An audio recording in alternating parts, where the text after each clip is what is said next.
Okay, Assalamualaikum dan selamat pagi murid. Okay, hari ini dalam sejarah tahun 5 kita akan belajar mengenai peranan bahasa Melayu. Okay, bahasa Melayu ni dia ada beberapa peranan. Seperti yang kamu tahu, pertama ialah bahasa Melayu ialah bahasa rasmi dan juga sebagai bahasa perpaduan. Bahasa perpaduan.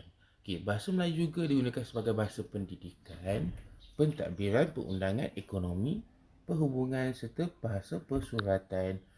Semua dekat sini kan.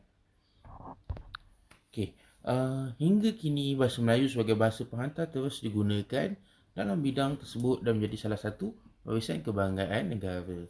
Okey, jadi seperti yang tengok dekat dalam peta ni ada dia punya fungsi-fungsi atau peranan bahasa Melayu. Yang pertama ialah bahasa rasmi. Okey, yang kedua ialah bahasa perpaduan. Ketiga ialah bahasa pendidikan. Macam sekarang ni kita tengah belajar dalam bahasa Melayu.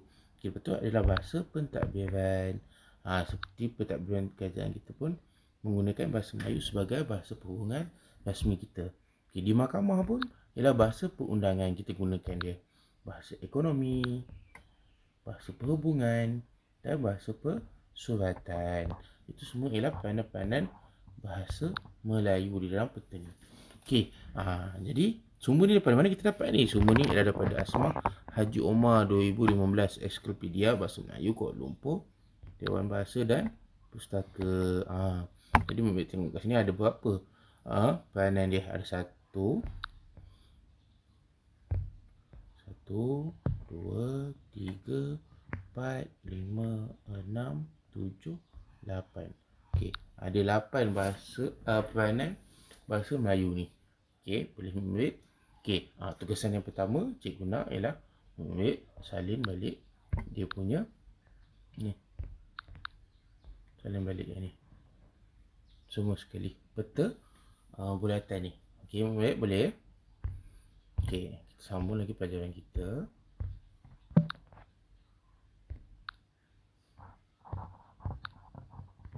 Okey, kita sambung lagi kita punya pelajaran. Okey, ini ialah dengan lebih jelas apa dia peranan-peranan bahasa. Okey, ini ialah dengan lebih jelas apa dia peranan bahasa Melayu ni pada masa dahulu dan pada masa sekarang atau pada masa kini. Okey, pada bahasa pentadbiran pada masa dahulu bahasa Melayu digunakan dalam sistem pentadbiran pada zaman Kesultanan Melayu Melaka. Kini, bahasa Melayu adalah bahasa rasmi dan digunakan dalam urusan pentadbiran kerajaan. Okey, kalau untuk pendidikan pula dahulu bahasa Melayu ni untuk merupakan bahasa akademik bagi menyampaikan suatu ilmu. Kalangan ulama menyampaikan ilmu agama kepada raja-raja Melayu di istana dengan menggunakan bahasa Melayu. Kini bahasa Melayu menjadi bahasa penghantar bagi menyampaikan ilmu dan maklumat dalam pengajaran dan pembelajaran di sekolah serta institusi pengajian tinggi. Contohnya dekat tempat kita belajar lah, di sekolah, di universiti, semuanya menggunakan bahasa Melayu sebagai bahasa penghantar dia. Itu digelar sebagai bahasa pendidikan. Okay, lepas tu ialah bahasa perundangan. Okay, bahasa perundangan. Dahulu bahasa Melayu digunakan dalam naskah hukum kanun Melaka yang merupakan panduan undang-undang dalam sistem pentadbiran dan pemerintahan pada zaman Kesultanan Melayu Melaka. Kini, bahasa Melayu menjadi bahasa utama dalam sistem perundangan negara. Sekarang ni dekat dalam kalau perbicaraan mahkamah ataupun semua sekali berkaitan dengan perundangan digunakan dalam bahasa Melayu. Okey, seterusnya ialah bahasa ekonomi. Okey, bahasa ekonomi dahulu bahasa Melayu sebagai lingua franca yang memudahkan urusan jual beli di pelabuhan semasa zaman Kesultanan Melayu Melaka. Kini bahasa Melayu menjadi apa? Menjadi bahasa utama dalam urusan jual beli di negara kita. Okey, seterusnya ialah bahasa perhubungan. Bahasa perhubungan. Dahulu bahasa Melayu digunakan dalam perhubungan antara kerajaan Melayu dengan kerajaan luar. Contohnya surat Sultan Kelantan kepada Raja William Duff. Kini bahasa Melayu digunakan sebagai perhubungan antara masyarakat dan serantau. Kita masih menggunakan bahasa Melayu dalam perhubungan. Di antara contohnya kita dengan Singapura, dengan Brunei, dengan Indonesia. Okey, lepas tu bahasa persuratan. Banyak hasil karya yang menggunakan bahasa Melayu sebagai bahasa persuratan.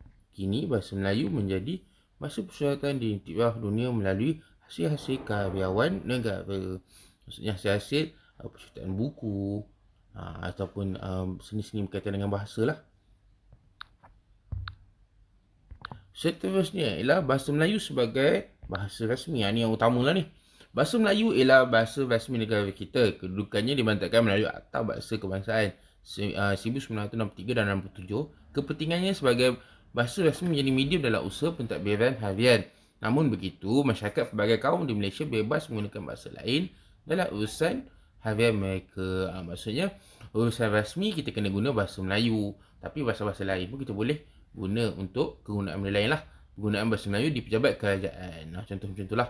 Okay, bahasa Melayu sebagai bahasa perpaduan. Bahasa Melayu sebagai bahasa perpaduan. Bahasa Melayu merupakan bahasa yang menyatukan rakyat berbilang kaum. Bahasa Melayu sangat mudah difahami dan menjadi medium utama untuk menyampaikan sesuatu maklumat kepada masyarakat. Aktiviti seperti minggu bahasa kekuasaan, pertandingan, deklarasi sajak, berbalas pantun, syarahan dan pidato antara murid berbilang kaum boleh memujuk ataupun boleh memupuk perpaduan. Aktiviti ini secara tidak langsung menyatukan bangsa melalui bahasa. Macam itulah. Okay, dengan bahasa Melayu ni, kita dapat mengenali kaum-kaum lain, Cina, India, Melayu. Sekali lah. Apa tu, dengan apa, Sabah dan Sarawak, mana-mana yang kaum yang ada di Malaysia. Okay, sebagai untuk eratkan hubungan perpaduan lah. Okay, peranan bahasa Melayu pada masa dahulu dan kini sangat luas. Penggunaan sentiasa mengikuti peredaran zaman. Bahasa Melayu merupakan warisan negara yang perlu dihormati. Kita kena saling hormati antara satu sama lain dan kita kena jagalah bahasa Melayu ni sebagai warisan kita. Okey, tugasan untuk hari ni ialah cikgu nak awak buat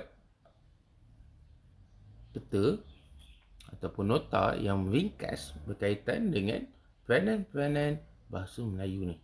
Okey, murid bila start buat daripada muka surat yang kita belajar tadi 37 sehingga muka surat 40. Okey murid, selamat mencuba. Nanti dekat akhir video ni cikgu akan senaraikan dia punya tugasannya. Okey, kita jumpa lagi. Bye bye.